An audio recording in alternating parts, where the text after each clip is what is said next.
What's going on, guys? And I have an important announcement. As you guys have seen on Facebook, the War Cry podcast now has a merch store through Redbubble. What you'll do is you'll hit that link below, select the logo that you like. You know, we got a wolf logo, we got that Bigfoot scratch or the Dogman scratch logo. Once you select the logo, you'll go down, hit your styles. If you want a T-shirt, if you want a sweatshirt, or if you want different things, or a sticker or whatever, you'll select the color of that, and then your size, and then you hit that checkout button. And hitting that checkout button and getting that T-shirt supports the podcast. And I appreciate everyone that listens, and it's amazing, and I do truly appreciate it.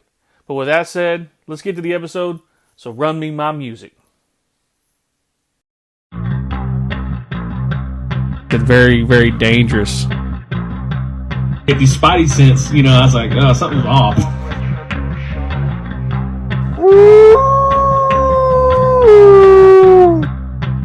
And I'm just like, man, I'm waiting to hear something, Keep that crowd warmed up. There's Mr. Jehovah Tiger.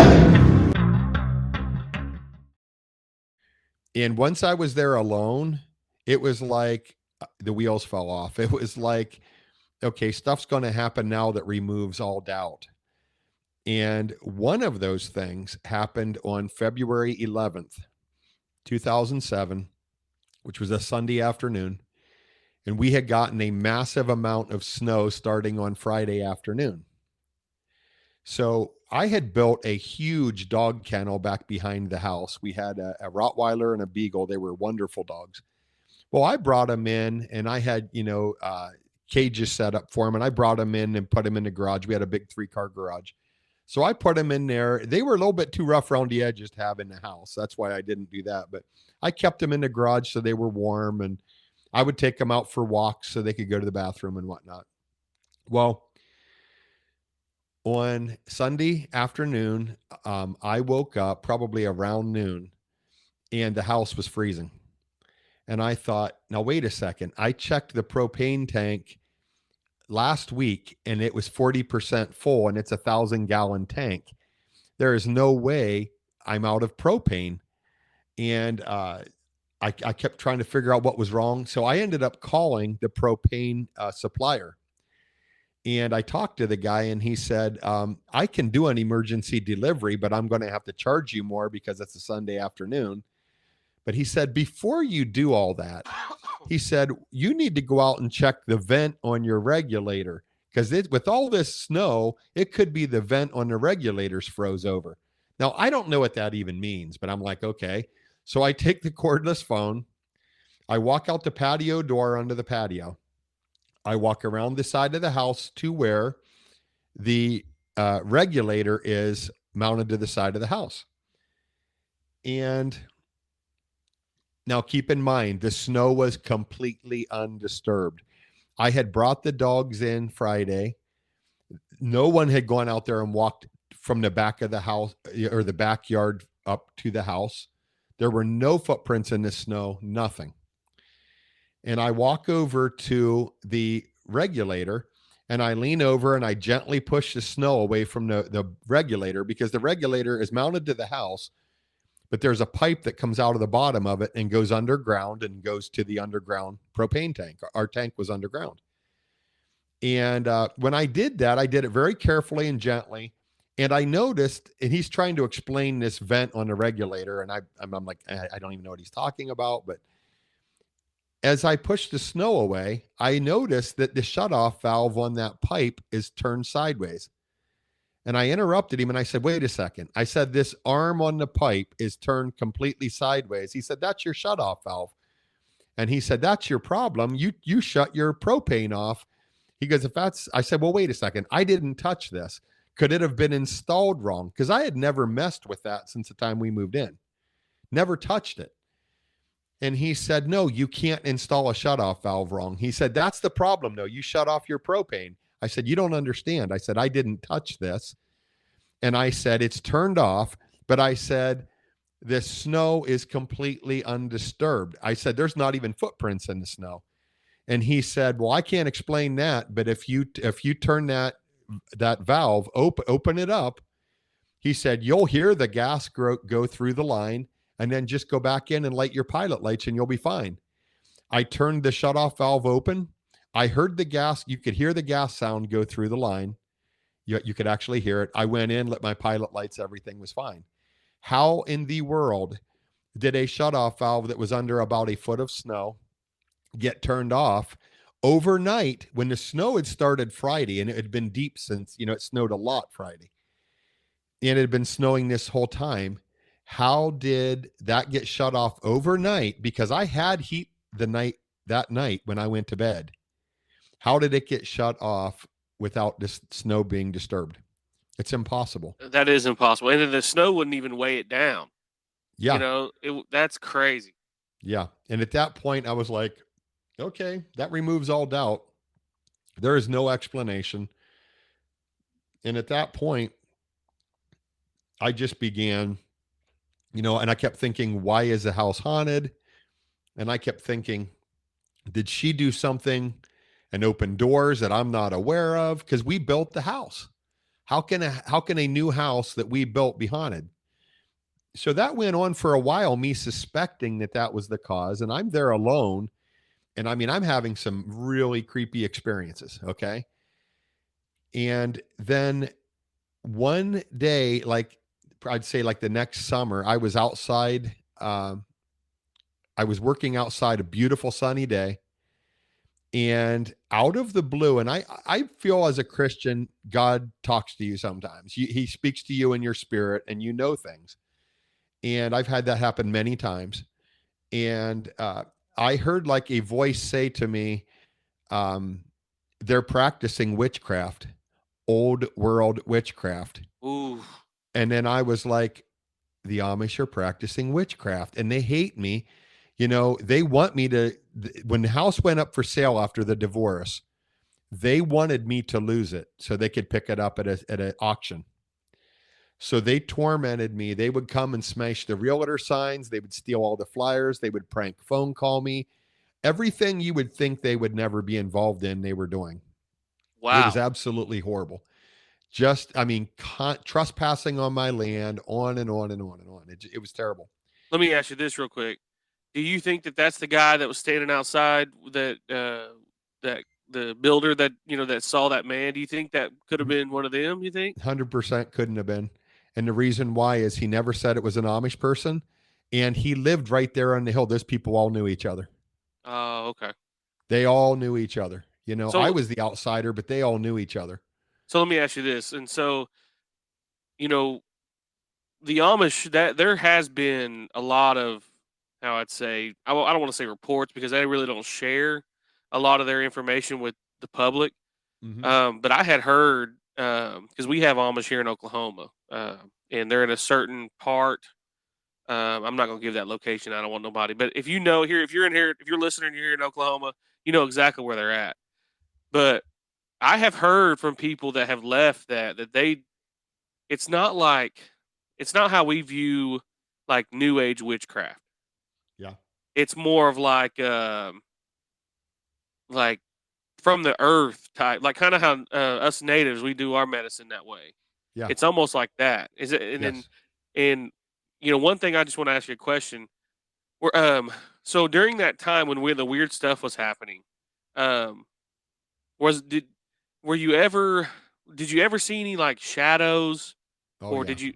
Oh, okay. Yes.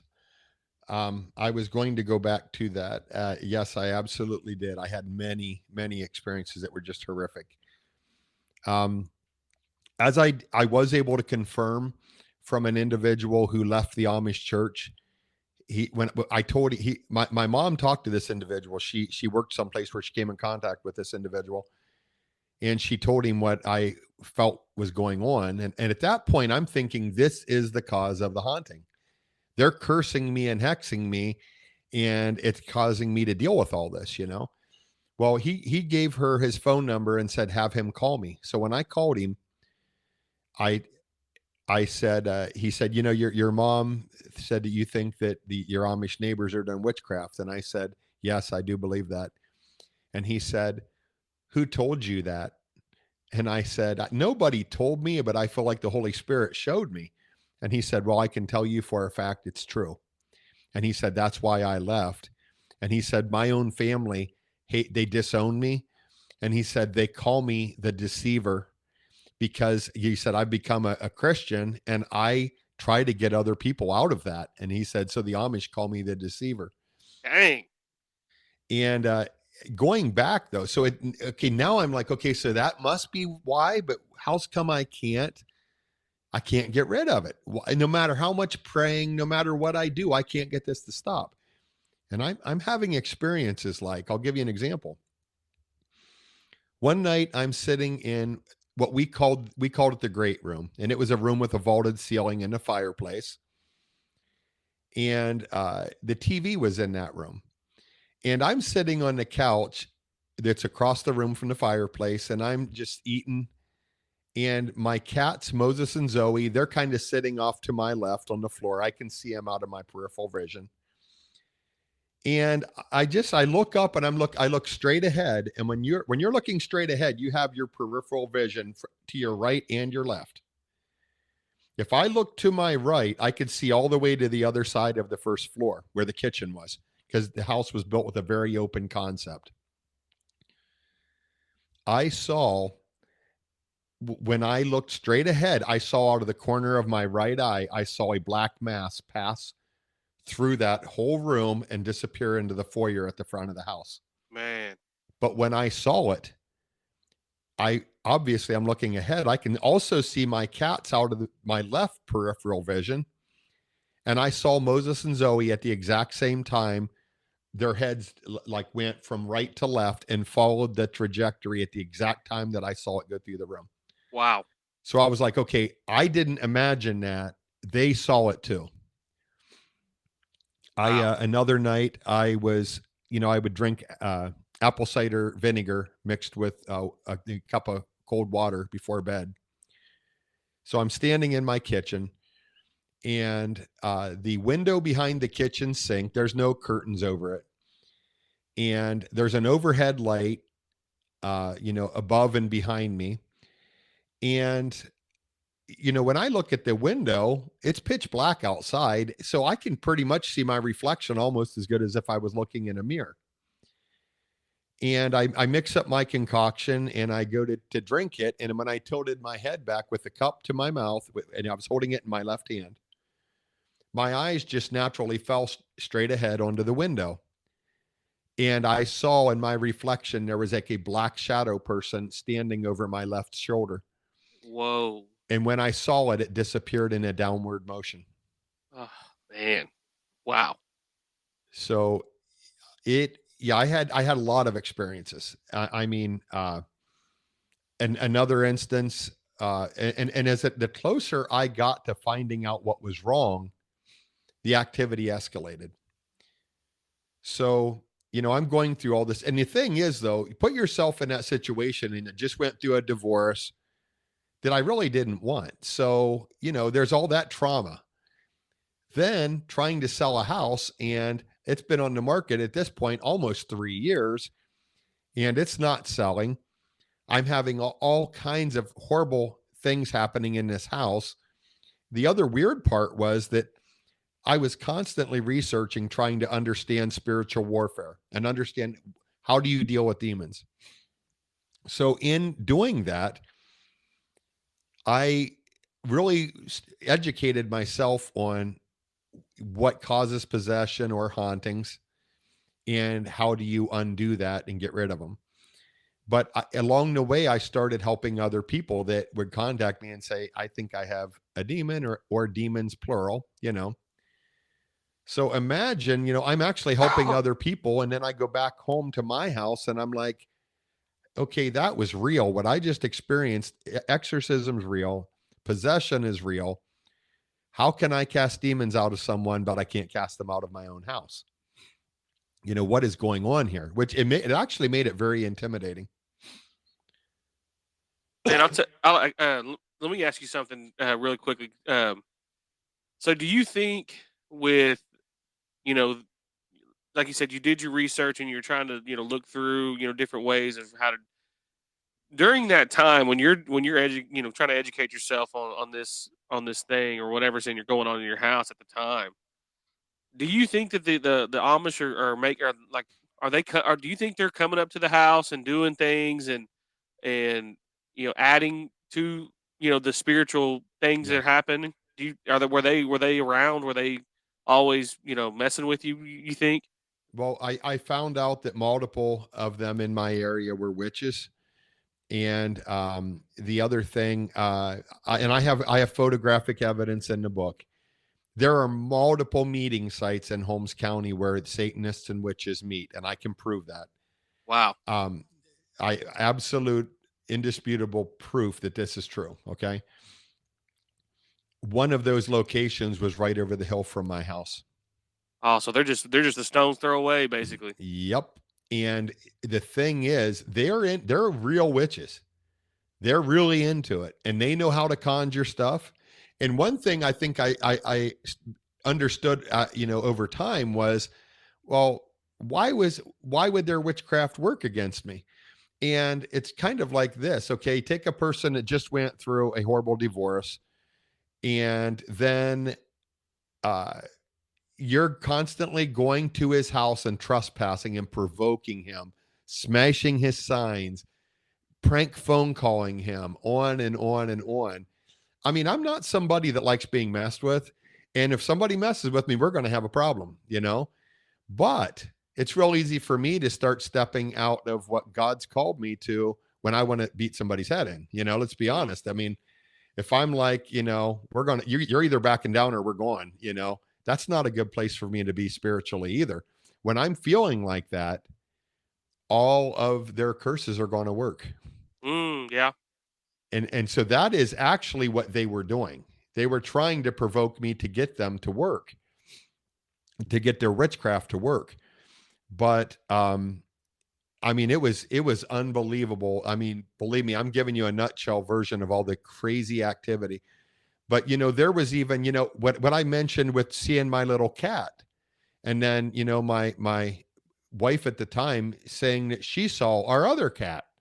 It was in solid form. It was just like if you were sitting there looking at your cat. Mm-hmm. Well, one day I was shipping a package, DHL. I don't know if you're familiar with that company, but they drive yellow vans and it's kind of like UPS. And the DHL driver came to the house to pick up the package and he had paperwork I was having to fill out. So I'm filling it all out and just in conversation, he said, so what do you do that you wear that white jacket to work? Are you a chef or something? And I don't even own a white jacket, and I'm like, Oh man. I have no idea what you're talking about. And he said, yeah, you remember that time I stopped here and you opened a door, you signed for a package and you were wearing a white jacket. He said, what do you do for work that you have to wear that? And I said, sir, you got the wrong house. And he said, no, I know I don't have the wrong house. It was this house. He said, that wasn't you. I swear it was you. And I said, no, I don't even own a white jacket. That was not me. And very strange thing. I got to thinking later, okay, so you got two options here. Either my ex had a guy that looked just like me there, and he was so bold with what they were doing that he was answering the door and signing for packages, Ah. or you had a doppelganger answer the door as me and sign for a package. Wow. So that's strange. But as the situation goes on, I believe that the latter is the more likely of the two. In the foyer is where the front door of the house was. There was a lot of activity centered around the foyer. There were times I'm sitting in my office and it's broad daylight. The curtains are open, and on the other side of the front wall of my office is the windows that go right out to the porch. And I see a shadow go across the wall. It's sunny outside, and I see a shadow go across the wall, just like when somebody walks across the sidewalk to come step up on my porch. So I jumped up and ran to the door and opened the door, and there's nobody. And I'm like, that is crazy. there's nobody around. And I swear I saw somebody walk, their shadow go across the wall. And as strange as that all was, I go in and I'm standing in my kitchen and I'm thinking about how weird that was. And the doorbell rings. So I go to the doorbell and I answer the door, and there is this Amish guy that I had multiple run-ins with. He wanted me to give him, not even sell him, he wanted me to give him a right-of-way the entire length of my property so he could put a lane in, because part of his property was landlocked because there was a large creek running through it. And he didn't want to build a bridge. He wanted me to give him a right-of-way. And I refused. I said that would devalue my property. Well, he was just terrible to deal with after I said no. And he came over to ask me again for the right of way. And again, I told him no. But when I answered the door and he was standing there, I said, "Were you here a little bit ago?" And he said, "No." I said, "Like 10 minutes ago, I swore I saw somebody walk across the sidewalk to come up on my porch." He goes, "Oh, no, 10 minutes ago, I was at home." Well, I found out later he was one of the people that was a witch. Did he send something over to check and make sure I was home before he rode his bike? He rode his bike over. So is that what was going on, or what exactly was going on? I mean, that's very strange. But They multiple. Go ahead. usually have to almost kind of announce themselves a lot of times when people do those things. Yeah, I had other people that had left the Amish religion that told me that we were taught witchcraft in the church. And the one guy told me that they're into soul travel and things like that. So it made me wonder if it was even something like that. But I later had it told to me by another person in the area that individual was in a form of witchcraft that had to be passed on generation to generation. And the parent that was the witch passed it on to the opposite, to the child of the opposite sex. And they told me, they said his daughter, he passed it on to her, and she is in over her head to the point that she's now in a mental institution. And we both agreed that, it's demon possession, that's what her issue is now, Mm. But lots of activity around the front door, lots of it.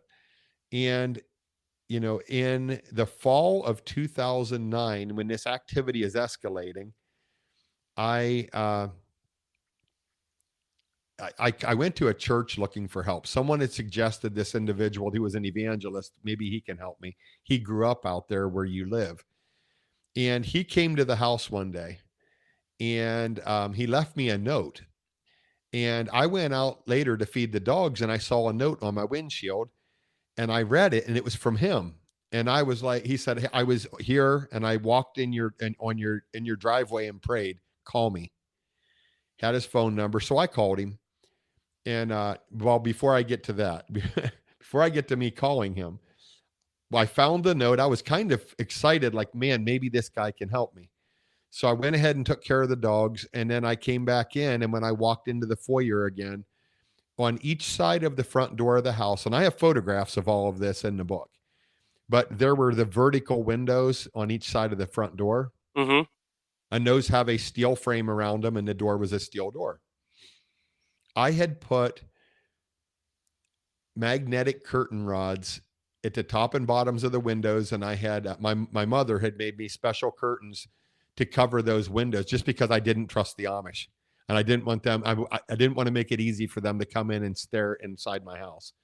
So she made me these nice curtains. Then the curtains themselves had magnets sewn in the sides of them, up and down the sides.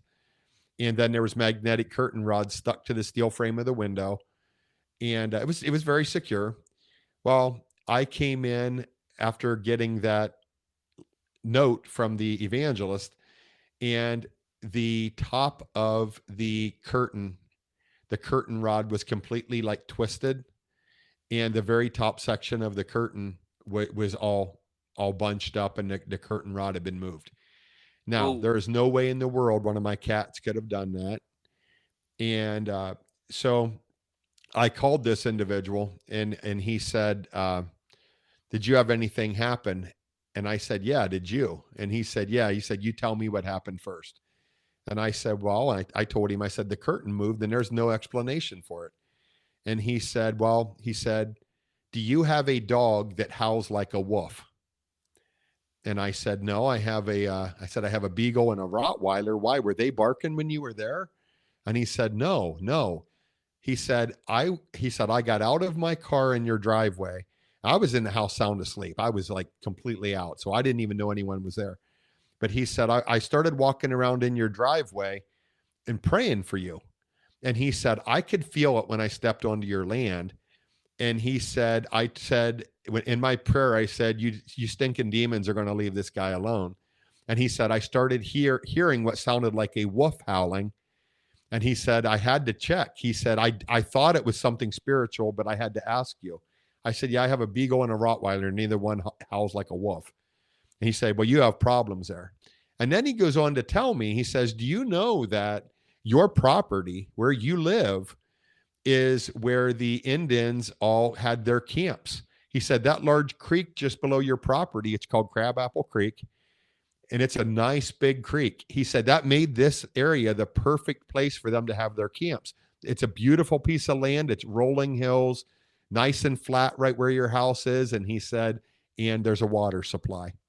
And he said, some of them were into bad things. He said, you don't know what happened on your land a long time ago. And I was like, yeah, I'm sure that is true too, you know. Well, around that same time, I found out also there were battles fought on the land and people got killed there. But I found out, you know, an old friend from grade school sent me a Facebook friend request one night and I accepted it. And she started messaging me right away. Hey, how have you been? I haven't seen you in forever, you know, whatever, just normal conversation.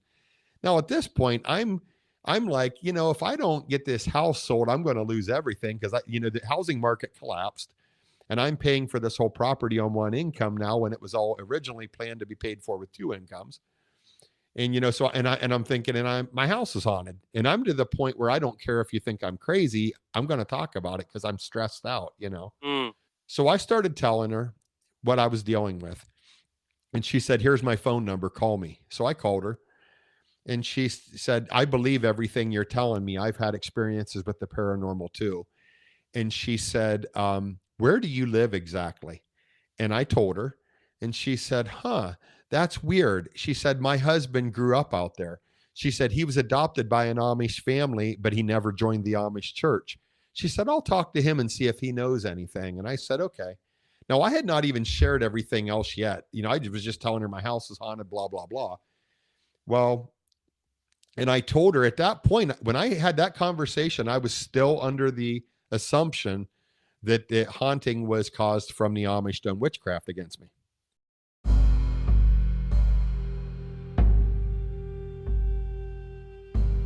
This is part 2 of my conversation with Mr. Patrick Meechan.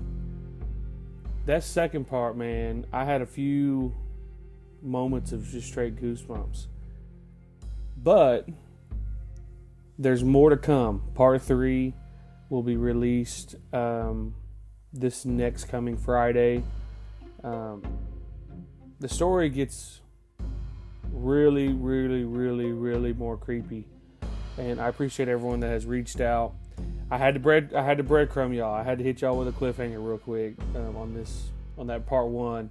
I had a few people reach out being like, man, when's part 2 coming out? But I hope you enjoyed part 2 and be ready. Part 3's really, really creepy. I appreciate everyone that continues to support the podcast. You can catch me on Facebook, Yehola Tiger, Warcry Pod on Instagram and TikTok. And then the email to share your story, realwarcrypod@gmail.com. And like I said, once again, guys, I appreciate you guys, and I'll catch you on the next one.